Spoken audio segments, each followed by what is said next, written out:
देखिए, अपने रुदौली क्षेत्र का एक विषय बार बार निकल के आ रहा था कि आधार बनाने का जो काम है बंद है, और जहाँ शुरू भी हुआ, चाहे वो नेवरा में या किसी और सेंटर पर जहाँ शुरू हुआ, भीड़ लग रही है। तो इस नाते तहसील स्तर पर, ब्लॉक स्तर पर आज इस केंद्र का हमने शुभारंभ किया है। ये बैंकर्स बैठक थी, तो हमारे जो यहाँ के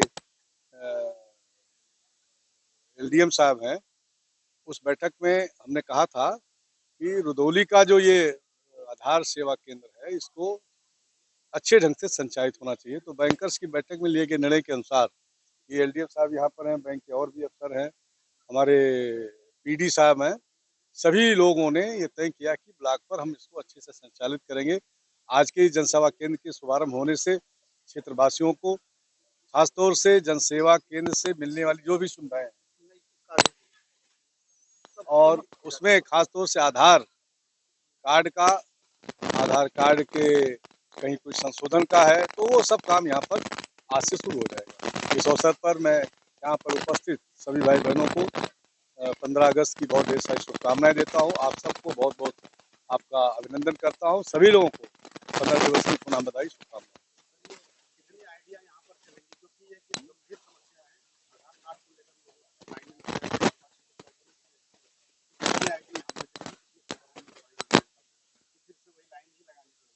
देखिए, इसीलिए आज ये नया सेंटर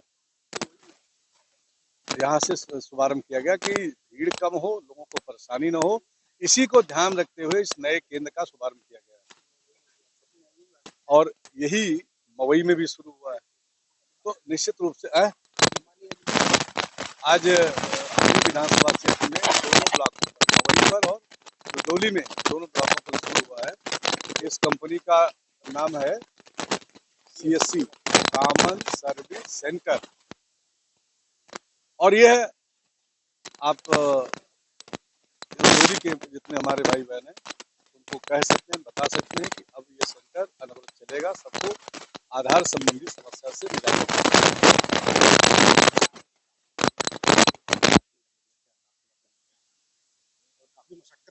नहीं। इसमें एक प्रोसेस है, जिस प्रोसेस को शुरू कराया गया, तो मैंने कहा कि बैंकर्स की एक बैठक थी जिसमें एलडीएम साहब के सामने इस विषय को मैंने रखा था। पूरे जनपद के सभी वो वरिष्ठ अधिकारी थे जिनके संज्ञान में विषय गया था। और फिर आज एक ऐसे दिन पर जब स्वतंत्रता दिवस का राष्ट्रीय पर्व है, तो राष्ट्रीय पर्व पर जब शुभारंभ हो रहा है तो अच्छा चलेगा। सर, जनता के बीच से जो चीजें सामने आ रही है कि विधायक रामचंद्र यादव जिस चीज को ठान लेते हैं वो लाके ही छोड़ते हैं, क्या नहीं, कहना है?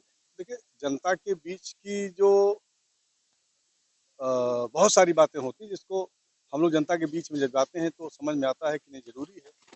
तो जब जहाँ जाते हैं, जिस रूप में, जिस तरह की जानकारी जनता जनार्दन देती है, तो उससे हमको आगे लेकर के चलने में सुविधा होती है। और मैं ये मान के चलता हूँ कि जनता ने अगर कोई बात कही है तो फिर हम जनता के सेवक हैं, जनता की सेवा मुझे करनी है, उस भाव से मैं काम करता हूँ।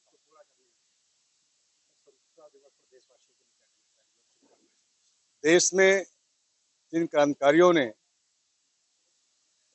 15 अगस्त 1947 को दिलाने के लिए देशवासियों को अपना सब कुछ न्यौछावर किया था, इस देश में एक तरफ महात्मा गांधी का एक नारा सत्य और अहिंसा का चला, तो दूसरी तरफ नौजवानों का आह्वान नेताजी ने किया, तुम हमें खून दो, हम तुम्हें आज़ादी देंगे। तो उसके नाते तमाम देश के क्रांतिकारियों ने हंसते हंसते फांसी के फंदे को चूमा। देश के क्रांतिकारियों ने बहुत सारी यातनाएं सही, और उनकी यातनाओं के पीछे उनका ये भाव था, जो लोग फांसी के फंदे चूम रहे थे, जो यातनाएं सह रहे थे, उनका यही भाव था कि देश आजाद होगा, आजाद भारत में आजाद भारत का हर नागरिक भाग्य विधाता बनेगा, आजाद भारत का हर नागरिक अपने दायित्वों का निर्वहन करेगा, देश और राष्ट्र के लिए काम करेगा। आज देश के दुनिया के सबसे बड़े लोकतांत्रिक देश में हम देख रहे हैं कि हमारा ये स्वतंत्रता दिवस आज 78 वर्ष का हो चुका, 79 वर्ष वाला हम मना रहे हैं। और मुझे लगता है कि आज के दिन भी पूरा देश संकल्प ले रहा है कि हम देश की एकता अखंडता, देश के सभी जात धर्म के साथ को लेकर के देश के प्रधानमंत्री जी का जो नारा सबका साथ सबका विकास सबका विश्वास और सबका साथ, वो सब लेकर के एक साथ पूरे देश को एक सूत्र में बांध करके भारत का